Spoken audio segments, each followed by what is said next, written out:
What's going on, everyone? Juice Bags here, and welcome back to the This Slacker Has Finally Started Playing as Mystic Again series.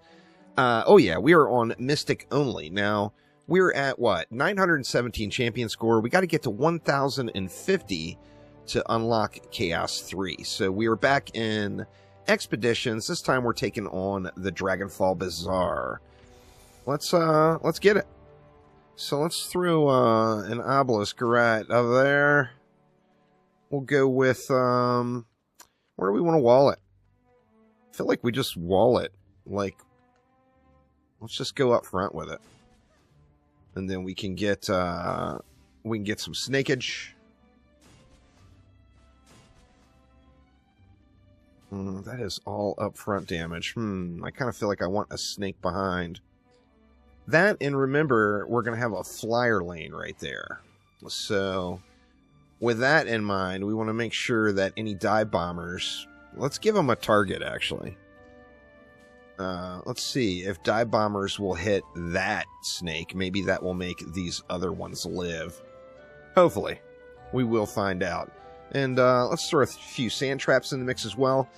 This map is just a great farm map. It's very generous on the DU department. So, yeah. I mean, very easy to get built out. What, you get 250, say, what, 265 DU per lane, basically, ish. A hard ish there. This one we're just going to throw in some last resort, as we're going to do a bunch of double dipping up top here. So, once again, we got flyers. So, we want to make sure, you see we got dive bombers right out of the gates, too. In fact, let me try something. Dive bombers like to go after traps. So, what would happen if I threw a sand trap right there? And probably nothing. But let's find out. And then here we will just snake it up. So, once again, I do want some double dip here. So, I'm going to throw enough snakes down where I'm hitting into the lower lane and hitting the upper lane all at the same time. I do want to spread these snakes out just a little bit, though. Once again, the dive bombers. You know, I don't want to... you know what? Let's throw one way up front. Now, that guy's going to take some cleave damage if anything actually makes it to the wall. But let's try that anyway. And then let's get some more sand traps down. Let's load it up. Let's load it up with the sand here. Let's get another one there. Let's get a little obscene and absurd with the amount of sand traps we have going. Now, as soon as I find a relic for my Serpent's Coil, I do want to start using that more, but I really want to get a Deadly Strikes on it. But I need, you know, a better relic before I can do that. I really need to replace all my relics still. I'm still using Chaos 1 stuff. I got a Chaos 2 medallion on my obelisk, and I've got a Chaos 2 totem on my walls. I've actually got a Chaos 2 relic on my Serpent's Coil, but it's a blue one. And don't get that third shard slot, of course. Let's do this. We'll throw some up fronts in there. We got room for 2 more up fronts. Why don't we do this? I think it's very realistic that those could get destroyed. But let's find out. Where do we want to upgrade? Let's throw an upgrade on each wall and an upgrade on our obelisk. And that's going to leave me a little change. We'll just drop it in there. And let's see how it goes. I'm looking forward to getting this Mystic geared up a little bit better, as, you know, with the proper shards and mods, Mystic defenses, particularly the snakes, are just incredibly strong. Very, very powerful. Definitely got to keep an eye on the mini-map. You see we're getting all the intended double dip here that we wanted. It looks like that sand trap did nothing for the the dive bomber.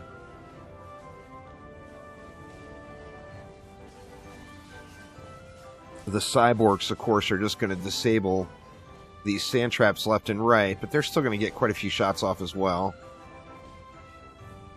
Just try to focus on burning out the borkage.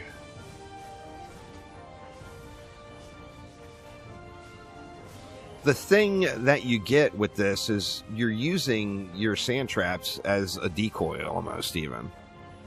Oh god, it's so close on that cobalt flyer there. By using by putting a sand trap there, even though it's getting disabled, it makes the cyborg stop and do his little disable cast.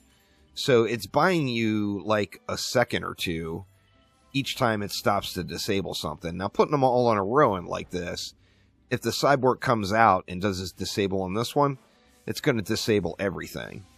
So if this was something with a little bigger trigger range, I would definitely scatter them out on the sides of the lanes, like if it was an aura or something. Let's get this area stacked, because I am very, very worried about those cobalt flyers. And then let's go all in on our obelisk. And here we go. Wave number 2.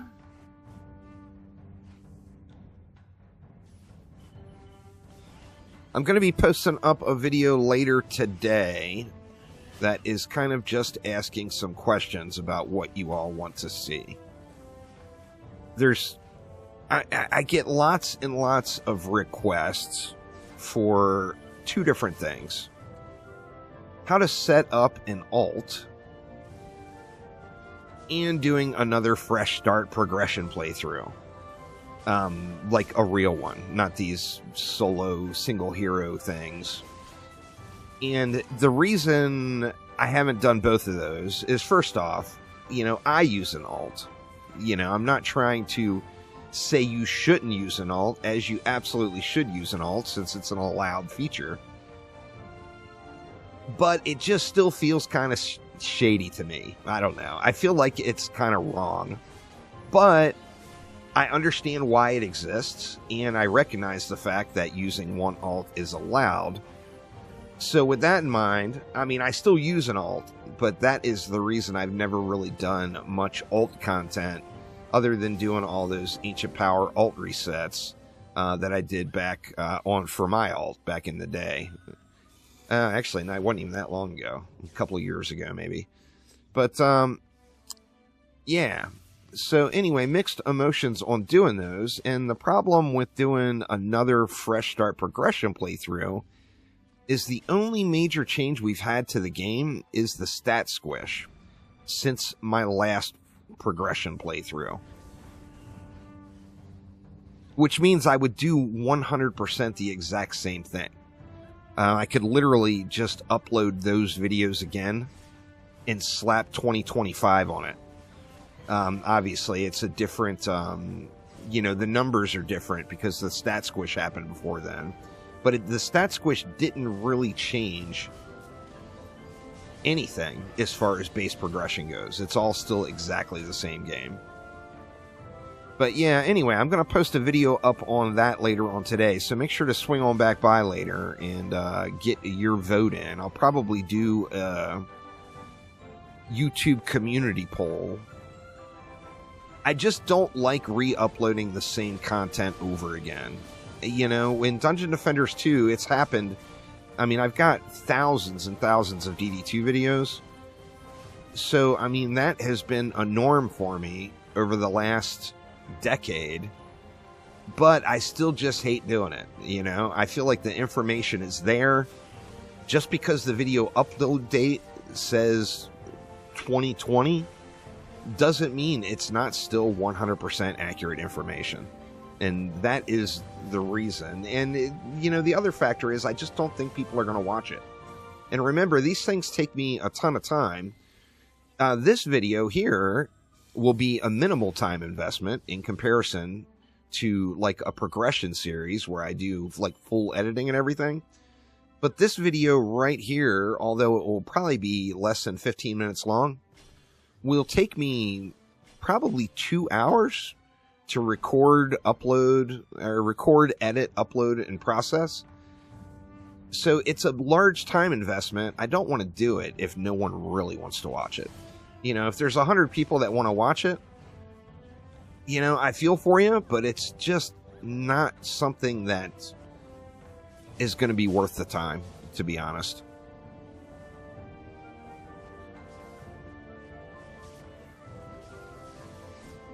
Now, if there was major changes between then and now, then of course I would upload it. You know, I would redo the entire series, no questions asked. But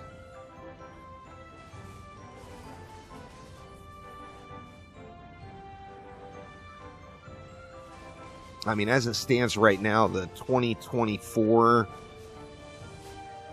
like the 2021 and the 2019 progression playthroughs are literally doing the exact same thing.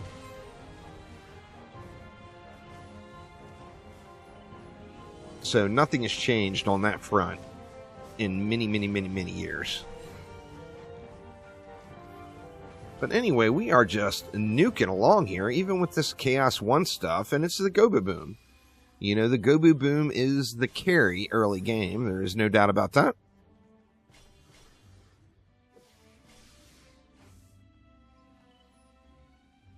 What do we got? I haven't even been looking at the bosses. That's how big of a Gobu Boom carry I've been getting. All right, let's let it fly here for this wave.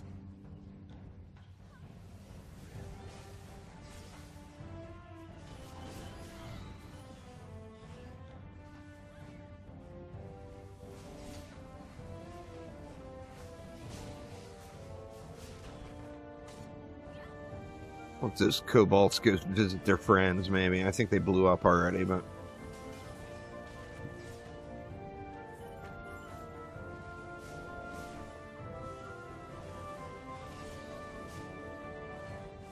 I think we do the captain first, since he's going to be the fastest mover. Hopefully this is going to get me over the hump here and into Chaos 3. I am ready to get some Chaos 3 started. Oh, we got the Stone Wolf, too. Let me just watch the Stone Wolf.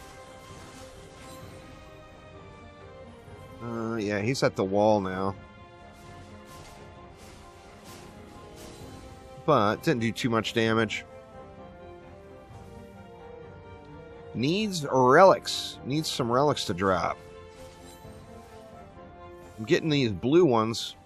I didn't want to use any mats on evolving this stuff to higher legendaries, but I may have to if I don't start getting some relic drop luck here at some point. Let's see what's in the box. Got the old Lego chest. There's a relic right there. So maybe that is something we'll be able to work with. Sadly, it's got trash mods on it. But that's dropped to 10 out of 10. I mean, look at the power gauge. I mean, that would be worth upgrading and moving Gobu Boom over to. The anti-support is trash. The Fortitude servo is basically trash for my purposes. But damn, that's a fatty. That is a fatty. Anyway, let's head on out the tavern and see what this did for the champion score. Alright, so here we are. First off, let's take a look. We got Fountain of Speed, so we got another doo-doo. And even more. So can't get a shard to save my soul here, but let's see. 1,050 is the target number. Oh, we got 1,085. So there it is. Champion of Chaos 3. So Chaos 3 is now unlocked. And I'm still using the Chaos 1 relic on my main defense. Yeah, I'm going to have to make some adjustments to that. But anyway, that is going to get it for now, though. Thanks an absolute ton for watching. Have a wonderful rest of your day. And I will see you soon. Take it easy.